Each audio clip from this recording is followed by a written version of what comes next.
Well, hello, good people. Mark Holmes here, and as always, I want to say thank you all for watching, commenting, subscribing, and being part of the Joe Boo Sports Report. Without you guys, as well as you ladies, you know that this literally does not work. I hope everybody's having a good day. It's been an interesting one, to say the least. I haven't been here at the Record House for some time. Sadly, I had built, if you watched Joe Boo's day job, I had built a hydroponic grower. I had some lettuce and some pak choy and stuff in there, and I found out that, it's a 5-gallon bucket of water that's in there, that the water does evaporate, and unfortunately, it evaporated before we got back to put some more into it. So my lettuce and stuff didn't quite make it, but it is what it is. I can get some more, but I do know at least it does work. Just gotta refill it with water about every 4 or 5 days or so. So that was worth the experiment. So I'm gonna say today was a good day, and I'm gonna say that this maybe is a different team, or things are being done differently. Clearly, I feel like, and there's plenty of time for me to be wrong, but I feel like this team is doing everything they can to try and make Brian Schottenheimer successful. And the players are doing the same thing. That they are coming in and beginning to become a team. You know, the thing that's crazy about the Cowboys over the course of the last 5 years of Mike McCarthy, you can't honestly look, other than the draft, you only saw 2 players really added during his time to make the team better. Stephon Gilmore and Brandon Cooks. Other than that, pretty much everybody was a journeyman, free agent, or as players we drafted. Now, we got fortunate that we got Micah and CD and Tyler Smith in there, that we had Zach Martin already. We had, excuse me, Tony Pollard and Zeke. We had cornerstones of a really good foundation. The problem for the Cowboys was they didn't take advantage of having those players.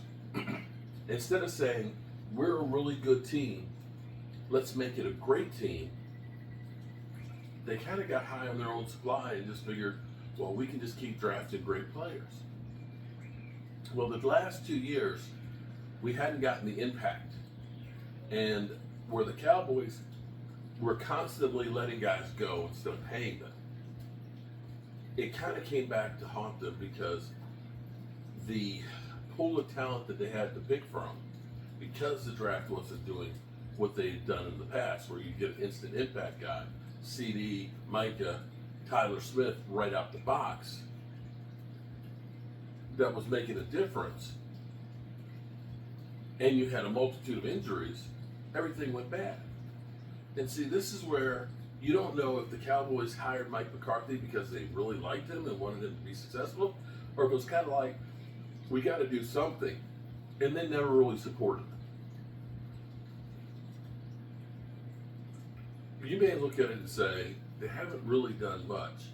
Well, the reality is, you can't just swing for the fences on every single player. Cowboys in the top 10 right now with salary cap money. And they'll get more with Micah Parsons. Now, whether or not they use it, I can't tell you. I don't know. I hope that they will. But to see Dak Prescott busting his ass to get himself healthy, to see Diggs out there working harder, because that was the knock on Diggs, and maybe he's kind of gotten the message that when he hurt his knee before coming back, that the team was kind of like not really happy about his work ethic on trying to get back on the field. It seems like that's kind of changed. And then you got Agent Zero, that we're of course pumping up to be somebody who says he has the mentality to be ready, to try and be ready for week 1. I think both of those guys are going to be back sooner than was originally anticipated. And I have to say that those are all great things. And the fact that you got Micah Parsons showing up for OTAs, the Cowboys need to get that deal done. He has done everything.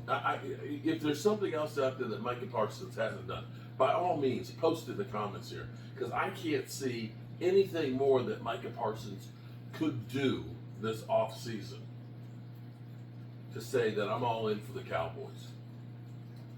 I don't.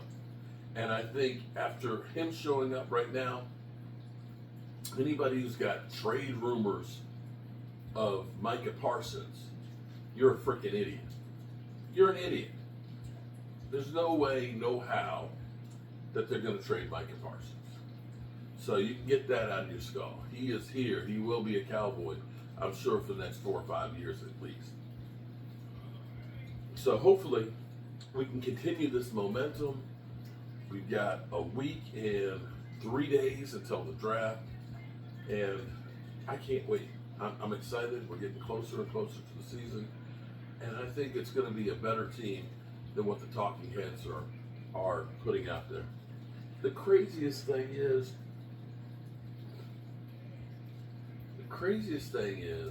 I was sitting there watching Pro Football Talk, and I'm trying to understand how it is that they're sitting there talking about Dak Prescott's hamstring like it was just a regular pull. It was like they didn't understand that it was actually torn off the bone. Now, somebody had posted a comment during my live stream, and they said, well, that's because they cover 32 teams, and they don't know necessarily about every player. I can say, okay, I can hear what you're saying on that one, with the exception of they all cover the Dallas Cowboys to the nth degree, including Dak Prescott. There is nobody who's covered more than Dak Prescott. And if you do not know that Dak Prescott tore his hamstring off the bone this late,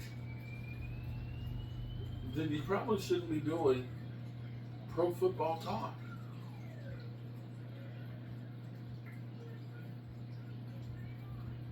So anyway, that's all I have to say about that. But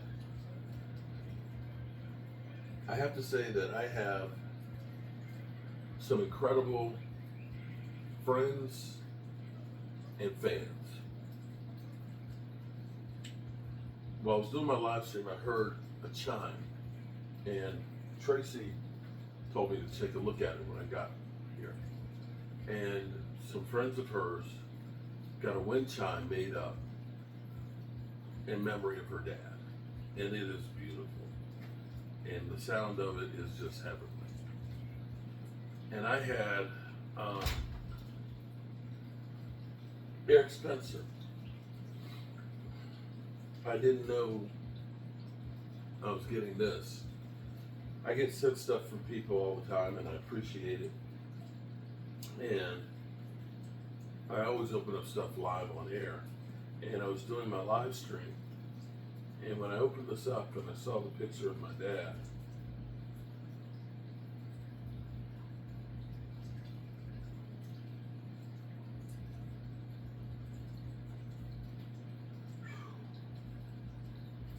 it's just hard. But I appreciate Eric doing this. And this is one of those things that'll keep you grounded. Because on the back of it, he says, you got it put on it. Tell the people you love how much you love them, because you might not get the chance again. And no truer words can be spoken.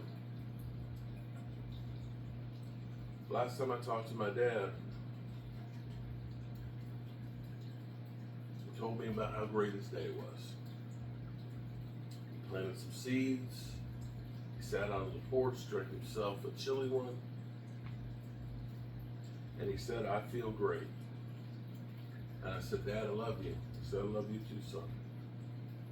And that was the last conversation I had with him.